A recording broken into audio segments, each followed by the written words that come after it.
전임 장관으로부터 국회의사당 안에 있는 의원들을 밖으로 이렇게 좀 빼내라 그 지시를 받았는데 항명이 될지는 알았지만 그 임무를 시키지 않았습니다. 평소 국회나 선관위나 여론조사 꽃을 잘 특전사는 모르고 있을 텐데 사전에 그런 사진이나 가지고 연구한 적이 있습니까? 그렇지 않습니다. 그래서 거기가 어딘지를 지금 잘 못 찾아가기 때문에 일부 국회 같은 경우는 아는데 여론조사 꽃이나 선관위 이런 것들은 저희가 평상시에 가지 않던 곳이기 때문에 제가 제일 먼저 선발대 개념을 그 인원들을 먼저 빨리 보내서 위치를 좀 확인해보고 거기를 어떻게 가는지 이 부분을 좀 확인을 좀 시켰습니다. 출동이 좀 늦어졌잖아요. 예. 그렇게 늦어진 건 왜 늦어졌습니까? 임무 지시를 받았을 때 이 상태가 간부들이 지금 다 퇴근해 있는 상태였기 때문에 비상 소집을 하고 출동 준비를 갖추고 이렇게 이동하다 보니까 시간이 좀 많이 지체가 좀 됐습니다. 707은 헬기로 투입시키다 보니까 준비하는데 지금 제 기억으로는 뭐 50분 이상이 소요가 돼서 헬기가 전개되는데 좀 늦었습니다. 네.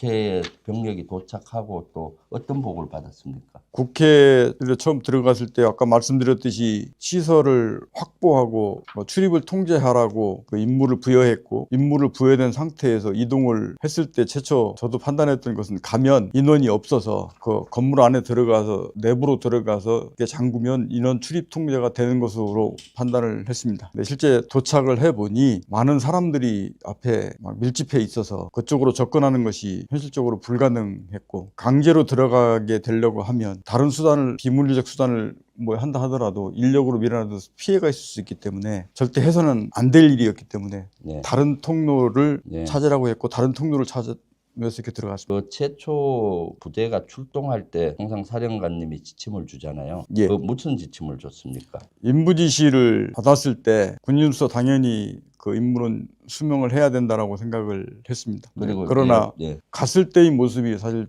정당하지 않은 모습들이 있어서 제가 우선적으로 절대 개인 인원들에게 실탄을 주지 말아 그랬습니다. 두 번째는 네. 국민의 안전이 최우선이기 때문에 절대 피해가 발생하지 않도록 작전에 중점을 두고 해라. 우리 요원들뿐만 아니고 네. 거기 있는 민간인들이 절대 피해를 생길 수 있는 이런 상황이 생기지 않도록 주의해서 작전을 하라라고 두 가지 지침을 하달을 했습니다. 당시는 상황이 좀 대부분 급박해서 구두로 다 대부분 하달을 했습니다. 그리고 안으로 들어온 병력들이 그 본회의장으로 밀고 들어왔었거든요. 상급 부대로부터 그 중간중간에 장관이나 계엄사령관으로부터 지침받은 건 없습니까? 본회의장으로 들어가서 일부 들어갔던 인원이 있고 밖에 일부 있던 인원들이 있었는데 제가 그 조치를 하면서 전임 장관으로부터 국회의사당 안에 있는 의원들을 밖으로 이렇게 좀 빼내라 지시를 국회의원들을요. 예. 본회의장에 있는 국회의원들을 밖으로 끌어내라. 예. 그 네. 지시를 받았는데 왜 끌어내라고 지시를 받은 거예요? 그거는 정독수를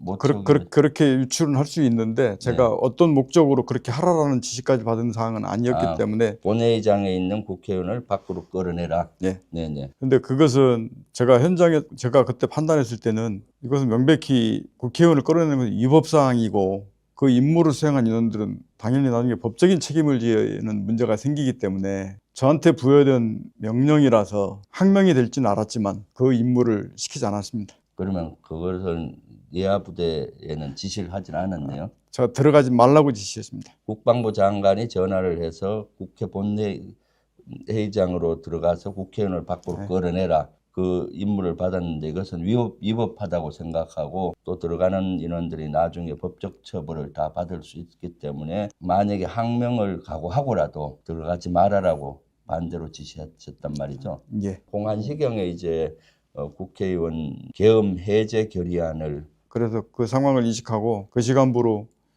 그 국회에 있는 인원들, 아까 나왔던 선관위 있던 인원들, 전개됐던 인원들을 당장 임무를 중지시키고 안전한 지역으로 재집결을 하도록 지시했습니다. 상급부대는 보고 안 하고 혼자 결정해서 철수시킨 겁니까? 아닙니다. 그때 철수하기 전에 전임 장관께 보고를 드렸고 장관께서도 그냥 알았다 하셨고 제가 지시해서 다 안전한 지역으로 이탈시켰습니다. 국방에서 논란이 됐던 것들이 공포탄을 계엄사령관이 쏘지 마라. 그 다음에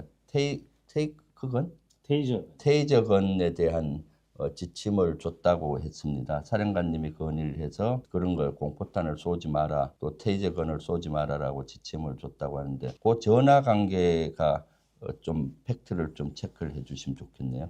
어제 육군 총장께서 말씀하신 그 부분은 오해의 소지가 좀 있다고 생각을 합니다. 이 자리에서 제가 분명히 그 부분을 다시 말씀을 드리겠습니다. 앞서 얘기했듯이 제가 작전 중점은 최소는 국민의 안전이었고 절대 사람을 다치게 하는 상황이 발생해서 안 된다라고 지시를 하고 출동을 시켰습니다. 그래서 현장에 있는 707 팀들한테 공포탄이든 어떤 사격을 하지 마라 라고 지시를 해놓고 있는데 바로 옆에 법무실장이 있었습니다. 지시를 했단 말이죠. 예. 하지 마라고 지시를 해놨는데 네. 법무실장이 옆에서 와서 저한테 조언을, 그 사항은 사령관님께서 결심할 사항이 아니고 계엄사령관께서 그 부분은 지침을 주셔야 되는 사항이기 때문에 사령관께서 결정하면 안 되고 계엄사령관께 확인을 하셔야 됩니다 라고 저한테 참모 조언을 했습니다. 네. 그래서 그 당시 계엄사령관께 제가 그것에 관한 사용에 관한 확인을 제가 그때 요청을 했던 것이고, 그 위에 계엄사령관께서 쓰면 안 된다라고 정확하게 그 말씀을 하셨고, 그래서 저는 제가 최초 판단했던 대로 사용하지 말라고 했던 지시사항과 일치를 했기 때문에 그 지침을 그대로 이용해서 작전을 진행했습니다. 윤석열 대통령으로부터 직접 지시를 받았든가 전화를 받았든가 또는 한 적은 없습니까? 707이 이동할 때 어디쯤 이동하고 있느냐라고 한 번 받았던 기억이 있습니다. 그거 이상은 따로 없습니다. 그때가 한 몇 시쯤 됐습니까? 그러니까 됐는데, 병력이 그 국회 한 도착할 때쯤 하기 전이었는데 그게 네. 시간이 정확하게 언제쯤인지는 잘 기억이 안 납니다.